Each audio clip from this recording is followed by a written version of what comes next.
Hi అండి. ఈరోజు నేను కోడిగుడ్డు ఉక్కర చేస్తున్నాను. ముందుగా జీలకర్ర వేసుకోవాలి, కరివేపాకు, తర్వాత ఉల్లిగడ్డ, పచ్చిమిర్చి, కొద్దిగా సాల్ట్ వేసుకుంటున్నాను. ఉల్లిగడ్డ మగ్గేంత వరకు ఇలా మూత పెట్టుకోవాలండి.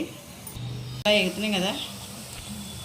ఇప్పుడు ఇందులో పసుపు వేసుకోవాలండి, కారం, ఇదంతా ఇలా కలుపుకోవాలి.